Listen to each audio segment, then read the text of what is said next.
আপনারা দেখছেন ST world news. আমরা চলি সময়ের সাথে।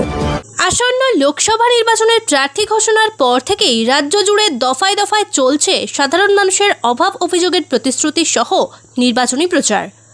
27শে মার্চ বুধবার মথুরাপুর লোকসভা কেন্দ্রের তৃণমূল কংগ্রেস প্রার্থী বাপি হালদারের সমর্থনে ঘোড়ামারা অঞ্চলের বিশালক্ষী মন্দিরে পুজো দিয়ে প্রচার শুরু করেন তৃণমূল কংগ্রেস প্রার্থী সহ কর্মী সমর্থকরা।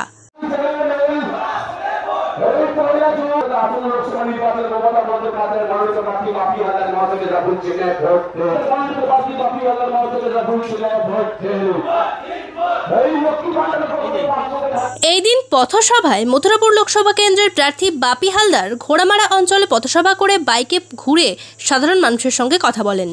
উপস্থিত ছিলেন মাননীয় মন্ত্রী বঙ্কিমচন্দ্র হাজরা, কুলপি বিধায়ক যোগরঞ্জন হালদার সহ প্রধান, উপপ্রধান ও তৃণমূল কর্মী সমর্থকরা।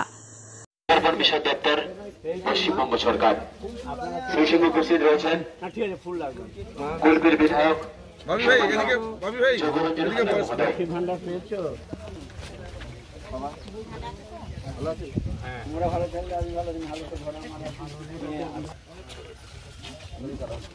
প্রিয় মন্ত্রী, আমাদের প্রিয় মুখ্যমন্ত্রী, তারা নদীবাঁধকে কংক্রিট করার জন্য কেন্দ্রীয় সরকারের কাছে বারে বারে দরবার করেছেন, কিন্তু আজও পর্যন্ত কেন্দ্রীয় সরকারের পক্ষ থেকে একটা টাকা পর্যন্ত বরাদ্দ করা হয়নি।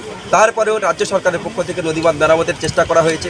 বারে বারে নদীবাঁধগুলিকে, ভগ্নপ্রায় নদীবাঁধকে বারে বারে মেরামত করার চেষ্টা করছেন, আজও চেষ্টা করে যাচ্ছেন। এবং আগামী দিন আমি আশাবাদী পশ্চিমবঙ্গ সরকার যেভাবে মামাটি মানুষের সরকার, আমাদের প্রিয় মুখ্যমন্ত্রী মমতা বন্দ্যোপাধ্যায় কেন্দ্রীয় সরকারের মুখাপেক্ষি হয়ে থাকার পরেও, তারা ব্রিজের টাকা না দেওয়ার পরেও আমাদের গঙ্গাসাগর বুড়িগঙ্গা নদীর উপরে সেতু নির্মাণের জন্য তিনি বাজেট বরাদ্দ করেছেন। আগামী দিন আমরা আশাবাদী এবং আমাদের প্রিয় দিদি সেটা করেও দেবেন যে আগামী দিন কংক্রিটের নদীবাঁধ এই ঘোড়ামারা শুধু নয়, সাগরদ্বীপের বিস্তীর্ণ এরিয়া জুড়ে কংক্রিটের নদীবাঁধ, কিন্তু ভোট আছে প্রমাণ 100 প্রমাণ আমরা দিতে পারি।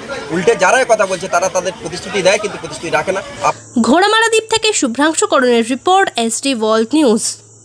নতুন খবরের আপডেট পেতে আমাদের চ্যানেলটি সাবস্ক্রাইব করুন এবং বেল আইকনটি প্রেস করুন।